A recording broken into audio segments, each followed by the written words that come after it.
Significa que a minha alegria é por poder cumprir o nosso papel. E eu quero falar sobre isso. Cumprindo o nosso papel segundo a vontade de Deus. Mateus 28, só o versículo 19, que diz assim: Ide, portanto, fazei discípulos de todas as nações, batizando-os em nome do Pai, do Filho e do Espírito Santo. Eu queria fazer algumas perguntas para os irmãos. Os irmãos sabem que esse versículo faz parte de um contexto da Bíblia que é conhecido por um nome específico. Qual o nome específico que é conhecido, o trecho da Bíblia que está esse versículo? É a grande comissão. Muito bem. Segunda pergunta. Quem fala essas palavras aqui de Mateus, capítulo 28, versículo 19, que acabamos de ler? Jesus. Muito bem. Terceira pergunta. A quem essas palavras são dirigidas? Hein? Quem é discípulo de Jesus aqui? Levanta a mão. Essas palavras são dirigidas para você? Ou será que só cabiam para aquelas pessoas que estavam ali, que Jesus se aproximou naquele momento, quando ele aparece aos seus discípulos na Galileia? Será que se aplica na nossa vida? Será que hoje essa palavra se aplica na minha vida? Se aplica na sua vida? Essa pergunta é crucial para que a gente entenda o nosso papel enquanto igreja. Existem várias questões que estão ligadas à igreja, né? Nós somos igreja por vários motivos. Primeiro, porque Cristo nos resgatou, nos trouxe e nos transformou em filhos. Como igreja, nós temos este tempo de comunhão, e é um tempo gostoso, um tempo prazeroso de ter comunhão com os irmãos e com Deus. Como igreja, nós trabalhamos para o bem-estar dos domésticos da fé. Nós precisamos fazer isso como igreja. Mas a nossa função principal como igreja é ser embaixador de Cristo no mundo. Nós que aqui estamos, eu quero crer que todos que aqui estão já são convertidos a Jesus Cristo, já foram transformados em filhos de Deus, já temos o nosso destino traçado. A nossa passagem, digamos assim, já foi comprada pelo sangue de Cristo. Sim ou não? Quem já tem passagem para a eternidade com Deus, aí levante a mão. Nossa passagem foi comprada com Cristo, por Cristo. E nós temos essa convicção. Mas lá fora, com todo o respeito que eu tenho pela religião de cada um, com todo o respeito que eu tenho pelo direito de cada um escolher a sua própria religião, dentro da sua própria perspectiva de fé, nós sabemos que as pessoas precisam conhecer melhor a Deus. E eu quero dizer para você, principalmente você que nos assiste, que nós acreditamos, essa é a nossa fé, que não existe uma forma melhor de você conhecer a Deus do que vivendo e conhecendo as Escrituras Sagradas. Existem vários textos religiosos, e nós respeitamos todos.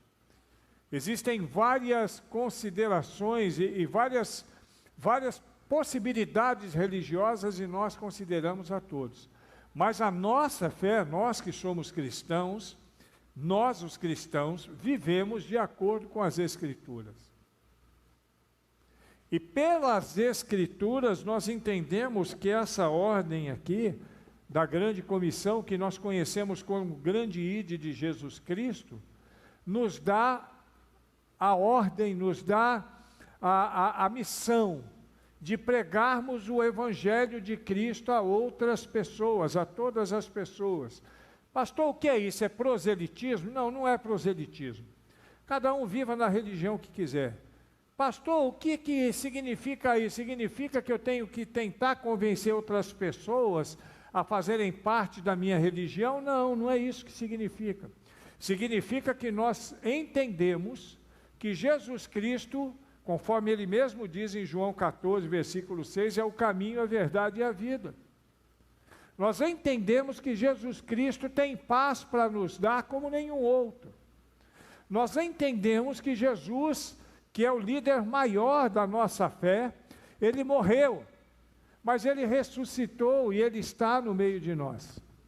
Nós acreditamos que temos o dever, e a grande comissão é missão dada por Deus. E aí eu sempre digo o seguinte: manda quem pode, obedece quem tem juízo. Nós acreditamos que Deus deseja que nós preguemos esse evangelho a todo mundo. Os irmãos já me disseram aqui que esse texto é a grande comissão, o comissionamento do povo de Deus. Já me disseram que quem diz essas palavras aqui é Jesus Cristo. Está no Santo Evangelho de Mateus, no capítulo 28, no versículo 19, transcreve palavras de Jesus. E já me disseram que ele é direcionado para nós. Muito bem. Vamos converter isso agora para a prática.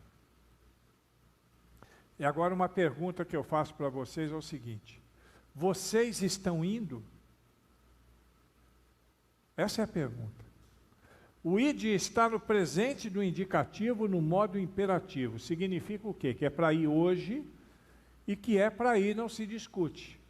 A pergunta é: você está indo? Você tem cumprido a grande comissão? Você precisa refletir sobre isso, igreja. Você precisa pensar sobre isso. Essa ordem é uma ordem específica para toda a igreja, não é só para o pastor, não. Não é só para os missionários, não é só para os líderes da igreja, é para todo mundo. Desde os menores, como Levi, pequenininho, aos maiores, como eu digo em termos de tamanho. Desde os mais novos na fé, quanto aqueles que já têm 100 anos de evangelho. É uma ordem que nós precisamos cumprir, e a pergunta é essa: você tem ido, irmãos? Você está indo? Você tem cumprido a grande comissão, o comissionamento de Jesus, e você tem caminhado para fazer discípulos entre todas as criaturas? Você tem pregado o Evangelho de Cristo a toda a criatura, ou você tem sido um assíduo frequentador de igreja? Tem coisa que para o pastor falar é difícil. Eu, particularmente, eu hoje conversava com uma pessoa a respeito de alguns comportamentos de pessoas da igreja. Pessoas que às vezes têm comportamento complexo, né, em algumas questões, como vestimenta, como a própria fala, né, aquilo que assiste, aquilo que faz e aquilo que não faz. E eu estava dizendo para essa pessoa que eu, como pastor, dentro da minha percepção, eu prefiro não dizer faça. Eu prefiro dizer assim: você precisa fazer. Eu prefiro não dizer não faça isso.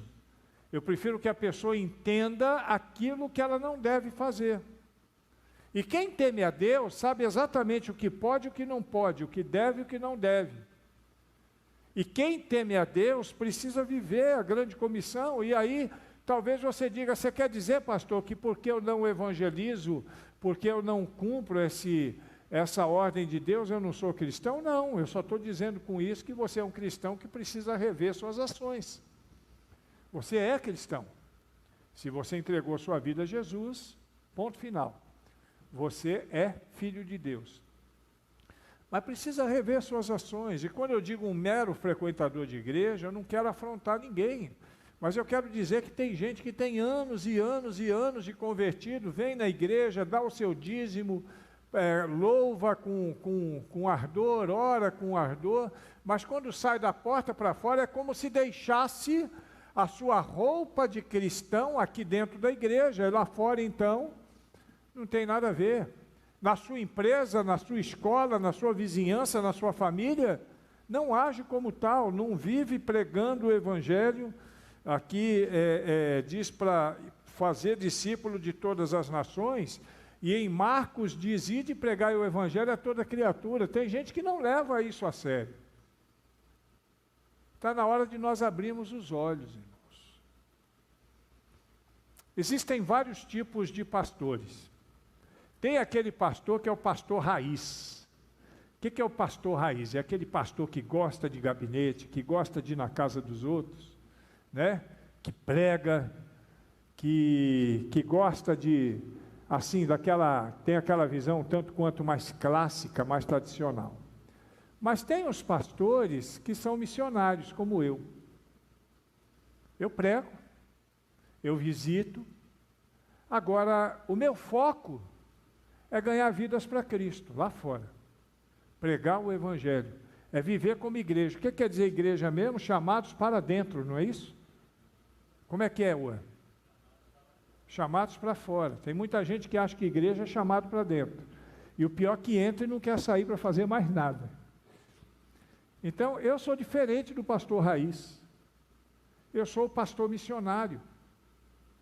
Eu estou mais para Paulo do que para Pedro. Vê se você consegue entender isso. Pedro era o pastor raiz, Paulo era o pastor missionário. Eu estou mais para ações do lado de fora do que do lado de dentro. Quer dizer, mais não quer dizer que do lado de dentro eu despreze, não desprezo. Eu vivo a minha função pastoral aqui, mas eu tenho algumas prioridades que estão lá fora. Alguém já me perguntou uma vez, pastor, por que o senhor vai tanto em outras atividades lá e menos em atividades aqui dentro? Eu falei, porque aqueles que estão lá fora precisam de Jesus e ainda não conhecem. Os que estão aqui dentro, pelo menos, já estão no rebanho. É mais fácil de tirar um carrapato, né? Agora, aquele que está lá fora, para tirar o carrapato, você tem que correr atrás, você tem que laçar o bicho, tem que trazer ele, para depois tirar o carrapato. Dizendo de uma forma, em analogia, que todos vão entender. Será que vale a pena esse tipo de trabalho lá fora? O que vocês acham? Eu pergunto para vocês, aqui tem parte da igreja, não estão todos. Mas será que vocês fizeram uma boa opção quando escolheram um pastor missionário? Escolheram um Paulo ao invés de um Pedro? Será que fizeram uma boa opção? Porque quando faz uma escolha dessa natureza, existe uma consequência. E a consequência é que o pastor missionário, ele quer viver a grande comissão. Agora, não quer viver a grande comissão sozinho. Ele quer que a igreja se envolva. O pastor missionário quer fazer como Paulo fazia. Paulo abriu um monte de igreja, mas ele pastoreou muito poucas delas. Não é assim? Ele abria igreja e botava os obreiros lá, botava lá os discípulos, botava lá os seus seguidores, que eram seguidores de Cristo, e aqueles discípulos, aqueles obreiros, aqueles seguidores, seguiam adiante no seu trabalho. Paulo acompanhava de perto, Paulo segurava no chifre do boi. Eu também gosto de segurar no chifre do boi. Eu gosto de estar lá fora. Eu não vou deixar ninguém sozinho. Começamos hoje um trabalho no hospital, e eu não vou deixar os irmãos sozinhos naquele trabalho. Eu vou estar junto. Em todos os dias que eu estiver aqui, eu vou estar lá. Lá no quartel eu não falto. Hoje o major, nós estávamos conversando sobre isso, da importância da presença do líder. E eu sei disso. Agora, é necessário que todo mundo esteja indo. Nós temos um grupo muito pequeno dos que vão. Estou sendo sincero. Um grupo muito pequeno. Pastor, eu tenho que trabalhar, eu sei disso. Eu não quero que você deixe as suas atividades que garantem o seu sustento para poder estar numa ação missionária lá fora. Eu falei para alguém hoje, eu não sei se foi para o falei para alguém que não, foi para o Cláudio. Conversando com o Cláudio hoje, eu falei para ele que eu tenho o meu sustento aqui. Por isso eu me dedico mais. E eu sei que os irmãos têm que trabalhar para ter o seu próprio sustento. Não foi com você que eu falei alguma coisa assim, né? Mas a gente não trabalha 24 horas por dia. Você não pode estudar 24 horas por dia. Você tem o seu lazer, você quer ter o seu lazer? Tenha, mas não o tempo todo. Tem que reservar um tempo. Esse tempo aqui é para o Senhor. Pastor, eu não tenho muito não, mas tenho 1 hora por semana. O que eu posso fazer nessa 1 hora por semana? Meu irmão, você pode ter certeza que trabalho não falta. Trabalho não falta. No meio de tantas ações, e já tem algumas já sendo trabalhado. Hoje mesmo, o secretário de Educação, nós estávamos conversando, e eu terminei hoje mais ou menos de caminhar isso com o major. Nós vamos ter capelania escolar também, lá na escola militar. Capelania escolar, mais um. Pastor, vai dar para fazer tudo? Tem que dar, irmãos. Enquanto tiver uma pessoa lá fora que não conhece Jesus Cristo, que precisa do amor de Deus, eu vou me desdobrar. Eu vou me desdobrar. Agora, você está cumprindo o ID? Qual a dificuldade de você ceder 1 hora ou 2 horas na semana para que a gente possa fazer uma caminhada juntos? Uma caminhada de oração, por exemplo. A Ana e a Jane fizeram uma coisa muito bonita essa semana passada. Elas foram lá para o 7 de setembro visitar as pessoas para poder dizer, Silene, que o culto ia mudar. Que coisa bonita. É isso que a gente espera. Eu não pedi para elas fazerem isso, acho que o Cláudio também não pediu. Faz isso porque é proativa, entende a necessidade. Entende a necessidade, quanta necessidade nós temos em tantas áreas. Quantas necessidades. Hoje eu chamei o Cláudio para conversar e falei para ele, Cláudio, a gente precisa estabelecer um processo, um programa de visitação lá no 7 de setembro. Aí você vai dizer, mas você vai junto, pastor? Eu posso até ir. Não estou fazendo nada mesmo lá fora, né? Eu posso até ir. Mas tem tanta gente que também pode ir, que faz bem menos do que eu lá fora. Seria muito bom que nós topássemos. Eu fico feliz quando eu vou no 7 de setembro, eu vejo pessoas que são frequentes lá, regulares, a própria Ana, o Renato, que eu estou vendo ali, o Ua, algumas pessoas que são frequentes, a Biana vai sempre também, a Glória, né? Pessoas que são frequentes, é isso que a gente espera. É isso que a gente espera. É isso que Deus espera de nós. Isso não é o pastor, não. O pastor está querendo se destacar na vaidade. Eu não quero me destacar em nada, irmãos. Eu já me destaquei do pecado, literalmente destaquei. Deixei o pecado para trás e hoje vivo para a glória de Deus. Se eu morrer hoje, eu estou no lucro. Eu estou no lucro. Diante de tanta coisa que eu vivi, diante dos lugares por onde passei, dos lugares de onde eu vim. Hoje eu estava dando uma entrevista para uma revista, lá do Espírito Santo, e estávamos conversando sobre isso. Ela me perguntou sobre capelania prisional. E eu falei para ela, olha, eu amo fazer capelania em qualquer área, eu só não faço prisional porque não tem aqui. É lá em Teixeira, e eu não tenho como me deslocar.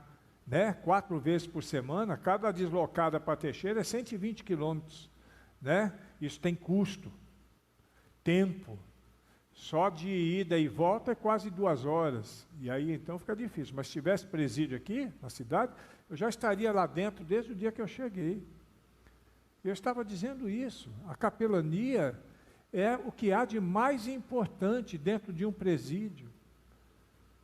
Porque através da pregação do Evangelho, as pessoas são transformadas em nova criatura. Você duvida disso? Quem crê nisso, diga amém. As pessoas são transformadas em nova criatura.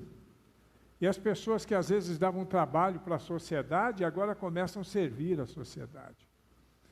E Deus abre portas para nós. Semana que vem eu vou almoçar com o prefeito. Pastor, está se metendo em política? Não, não estou me metendo em política. Até porque eu já falei para ele que eu não tomo posição política na cidade. Mas eu vou almoçar com ele porque depois do almoço a gente vai lá, naquele bairro novo, para cima da 7 de setembro, para ver um terreno que foi doado para nós, de 1.000 metros quadrados. Olha como Deus faz as coisas.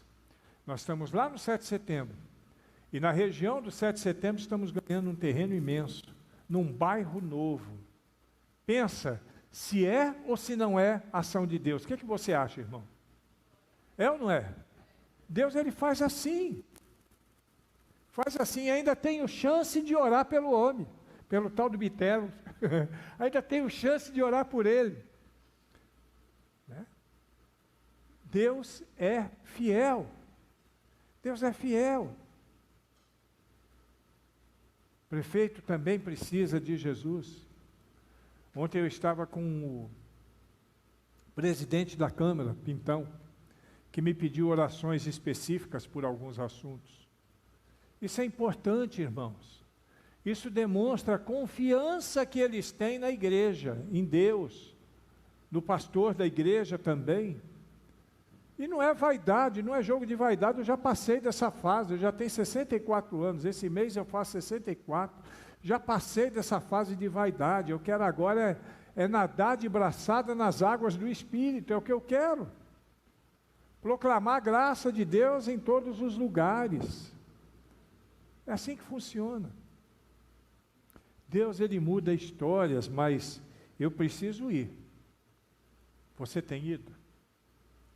Há 2 semanas eu preguei lá em Cariacica, Espírito Santo, num congresso. Eu até mandei algumas fotos, eu não sei se alguns irmãos devem ter visto.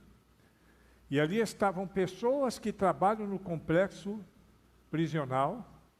E quem viu as fotos, viu um grupo de pessoas de camiseta branca. Sabe quem são aquelas pessoas? Aquelas pessoas de camiseta branca não são ex-presidiários, não. Eram presos, presidiários, que foram autorizados a saírem do presídio para poder participar ali. Sabe por que eles foram autorizados? Por causa do bom testemunho que eles estavam dando. Foram 32 estavam lá. Foram sem escolta. Sabe quantos fugiram? Nenhum. Sabe por quê? Porque o Evangelho muda a história do homem. Ali também tinham voluntários do sistema prisional, que eu fiz questão de dizer para eles, vocês não são voluntários, vocês são servos. Porque quem se dispõe a fazer o trabalho que vocês fazem, tem que ser servo.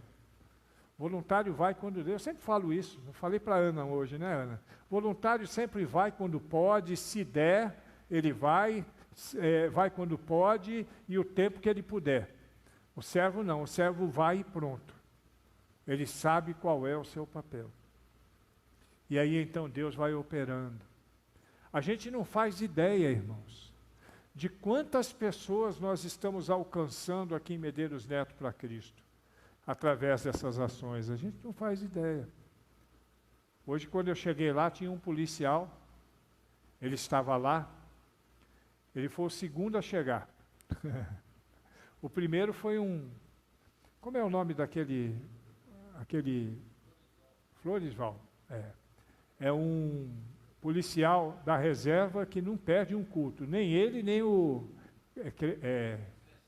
Crescêncio, eles não perdem um culto. Acho que todo mundo conhece o Crescêncio, né? A figura pitoresca da igreja. E aí aquele policial falou, pastor, Deus está mexendo no meu coração, eu preciso mudar minha vida, eu preciso caminhar com Deus, e eu decidi que a partir de agora eu vou fazer isso. Não quero mais a vida de qualquer maneira, eu quero viver para a glória de Deus, e vou estar aqui, vou para a igreja, e glória a Deus, é isso. Sabe o que é isso? É resultado de ações que se fazem na rua. O Evangelho, quando alcança o coração de alguém, transforma vidas. Eu me lembro lá no Detran, a última vez que eu fui antes de viajar, eu preguei uma mensagem tão simples, pequenininha, de 5 minutos, e tinha uma pessoa que chorava muito, porque aquela mensagem alcançou o coração dela. Foi a eloquência do pastor Godoy? Não, foi a unção do Espírito Santo de Deus. A mesma unção que vai estar conosco quando nós formos. E eu pergunto de novo, você tem ido? E a última pergunta que eu quero fazer.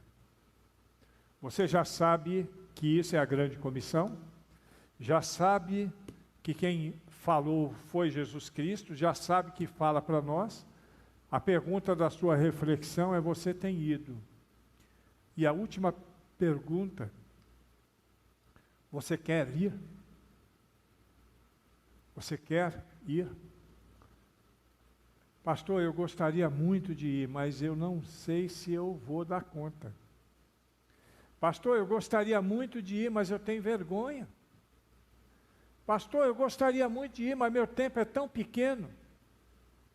Será que o seu tempo é tão pequeno que você não pode dispor de 1 hora? Tem gente que termina de almoçar, eu mesmo gosto de dar uma cochiladinha depois do almoço, mas é meia hora, 40 minutos. Tem gente que termina de almoçar, dorme 2 horas, 3 horas. Eu vou dar uma cochiladinha, se brincar ele já emenda já com a tarde. Eu conheço gente assim. Se você diminuir um pouquinho, e à noite, se você deixar de ver uma série que você vê toda noite, será que não dá para você fazer alguma coisa? Culto de oração aqui na igreja, vem orar, irmãos. Vem orar para Deus quebrantar o seu coração. Tão pouca gente que vem na igreja. Aliás, eu quero até dizer para você o seguinte, eu pedi para a irmã Jane, para que nós tivéssemos o culto de oração nos lares, como estava tendo. Sabe o que ela falou para mim? Ela falou, pastor, eu gostaria, mas ninguém abre a porta de sua casa, poucos abrem a porta de sua casa. Eu não posso dizer ninguém que já teve vários, né? Por que que você não convida a igreja para fazer oração na sua casa de vez em quando? O que está pegando, irmão? Por que não? Receber alguns irmãos da igreja para orarem na sua casa vai abençoar a sua casa, vai ou não vai? Eu sei que alguns aqui já cederam, outros não. E mesmo os que já cederam, chega na irmã Jane, não é para mim não. Irmã, eu gostaria que fosse um culto de oração na minha casa, agora é de quarta-feira. Quarta-feira, das 7 às 15 para as 8, 7h30 no máximo. E outra coisa, já vou esclarecer, não precisa fazer lanche. Nós não queremos ir na casa de ninguém para lanchar, quer lanchar como em casa. E se quiser convidar o pastor, convida que eu vou. Mas no culto de oração nós vamos para orar. Então tem gente, já me falaram, pastor, vai ver que o pessoal não convida, porque às vezes não tem como fazer um lanche. Não, não é para fazer lanche não, irmão. Não é para fazer lanche não. Pega umas 5 garrafas de água, bota na geladeira, pronto, terminou o culto, água para todo mundo, já é bênção. Quiser coar um cafezinho, coa um cafezinho, já é bênção. Mas não é para comer, irmão. Eu não vou dizer para você especificamente para poder convidar, mas convide a irmã Jane, e a irmã Samara, que ficou no lugar da Samile, né? Fala para elas, eu quero um culto de oração na minha casa. É rápido, irmão, você não vai sentir nada, a não ser alegria no coração. Entendeu, irmão? Então a pergunta é, você quer ir? Trabalho no quartel, é bênção ou não é bênção? Fala a verdade. É bênção. Você gostou do culto hoje, Ana? Está fechado com a gente? É bênção. Trabalho no Detran, por enquanto é só eu. A partir de quinta já vai o Bruno. Trabalho no CAPES, irmão, que coisa linda o trabalho no CAPES. Que coisa linda. A gente botou o videozinho do menino tocando do jeito dele, né? Ele até que estava afinado dessa vez, né? Que ele costuma ser mais desafinado ainda. Mas aquilo faz uma diferença tão grande, não é na vida só dos pacientes, não, dos funcionários também. Você sabe quantos irmãos da igreja vão no CAPES com a gente? Você quer ir, irmão? Só tem eu e o Bruno. Não é, Bruno? Você lembra de mais alguém que tenha ido? Talvez lá atrás, mas eu não tenho lembrado de ninguém que tenha ido.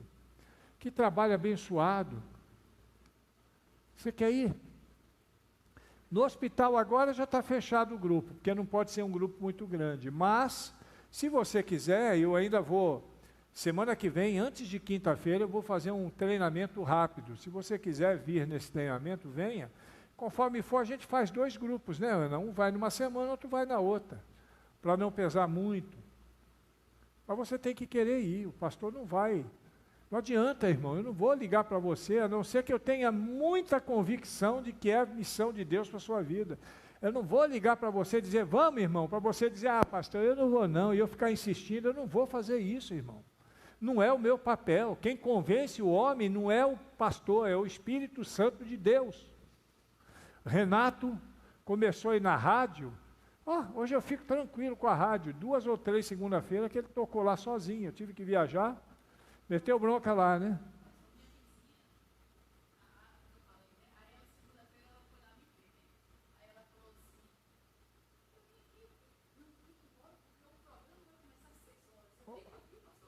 Olha, tá vendo? O Renato colou. E não tem tempo ruim, não. Tem dia que ele sai direto da usina e vai para a rádio, né? Vai cheirando a cana-de-açúcar. Ainda bem que ele trabalha com cana-de-açúcar e não com esterco, né? Porque senão ia ser complicado. Vai direto para lá. É bênção. Aí eu pergunto de novo, você quer ir? Tem muita coisa para fazer. Você que é professora aposentada, você que é professor do Estado, esse trabalho que nós vamos ter na escola militar, já pensou? Você quer, né? A Glória quer, já falei, eu falei já na maldade, olhando para ela assim, né? A gente vai estar lá. É bênção para os alunos, para os militares. Hoje o major esteve aqui e disse para mim, não, eu tenho que ter uma conversa com algumas pessoas, porque se eu que sou o comandante vou, por que os meus subordinados não querem ir? Né? Porque às vezes a gente tem um grupo menor. Mas eu falei para ele, não, major, não é por força nem por violência, não. Quem vai é que tem que estar lá de verdade. Você quer ir, irmão? Tem espaço para você? Você tem alguma outra ideia? Pastor, eu queria fazer um trabalho. Você sabe um trabalho que eu sonho? Eu tenho que tomar cuidado, porque quando eu entro nesse assunto, eu não quero parar. Um trabalho que eu sonho aqui para a nossa igreja é fazer culto em empresas, com empresários, como eu fazia em Vitória, fazia no Rio. Numa empresa, abençoar a empresa da pessoa. Eu quero ir na sua empresa para abençoar a sua empresa. Você quer ir, irmão? Vamos começar a fazer isso, porque eu só vou abrir mais essa brecha se tiver quem entra nessa brecha comigo. Empresa, né? Das pequenas, os pequenos comércios, às grandes empresas. Quero ir. Eu quero ir um dia lá na sua empresa, pregar um culto daquele. Quero ir lá pregar um dia desse lá. Viu? Eu vejo, às vezes, um trabalho bonito que vocês fazem lá, você, o Samuel, né? Samuel, gente boa também, até umas horas. Pode falar que o dia que quiser a gente vai lá pregar. Mas eu quero não só alcançar a Corcovado, mas alcançar outros lugares também. Você quer ir, irmão? Essa é a pergunta. Primeira pergunta, então, qual é o contexto dessa palavra? A grande comissão. Segunda pergunta, quem falou? Quem foi que falou? Jesus. Terceira pergunta, foi para quem essa palavra? Diga assim, foi para mim. Só se foi para você. Se você entende que foi para você, diga assim, foi para mim. Muito bem. Quarta pergunta, você está indo, sim ou não? Não precisa falar para mim, você que sabe. E a quinta pergunta, você quer ir? É assim que nós vamos caminhar. Vem cá, Gabriel. Mete o dedo ali no seu instrumento. Gabriel está me impressionando a cada dia, bem como seu irmão. Tiago também. O Tiago, essa semana, saiu de um instrumento e pulou para o outro. Você viu, o Renato? Viu? Papai fica todo cheio de vida, né? Que bênção. Se você quer ir, irmão, você precisa dizer: eu não vou te obrigar a ir. Eu não vou te obrigar a ir. Mas se você for, vai ser bênção para a sua vida. Se você for, vai ser bênção para a sua vida. E vai ser bênção na vida de outras pessoas também.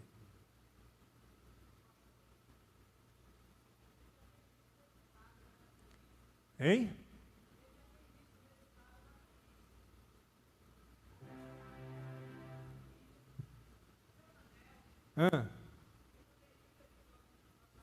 Tem. Ué. Manel. O marido da Belinha, como é o nome dela? O sargento Ramalho. O Rogerinho, vocês vão ver, ele está voltando para a igreja. Diz ele que vai pegar firme, e eu vou pegar no pé dele, já me deu autorização para começar os embaixadores do rei. Não tem ninguém nessa igreja melhor do que ele para fazer esse trabalho. Ele até citou a possibilidade do Rick, o Rick é bênção, mas melhor do que ele não é, porque ele trabalha na Proerte, ele tem uma dinâmica, né, que poucos têm, e vai ser bênção. Daqui a pouquinho vocês vão ver pessoas do Detran vindo para cá, pessoas do hospital, pessoas do CAPS, e isso tudo é resultado, e tem muito mais pela frente. Fique de pé, meu irmão. Se você quer ir, você tem que me procurar e dizer: eu quero. Por exemplo, capelania escolar, eu já estou pensando agora com mais vontade de começar. Já tem uma serva ali, né? Não é voluntária não, é serva. E a Glória é serva mesmo, para poder ir. E outros tantos também virão. E a bênção de Deus vai ser derramada. Às vezes você não vai porque não pode. Eu vejo aqui a irmã Dete, o irmão João, que já são de mais idade. E a gente sabe que é difícil para vocês. E a única coisa que eu peço para vocês é o seguinte: orem por isso. Orem por isso. Você vai também, João? O João disse que vai também, bênção. Mas a gente precisa, viu, João? A gente precisa do suporte de oração também. E é isso que a gente quer. Curva a sua cabeça agora, vamos orar, vamos falar com Deus.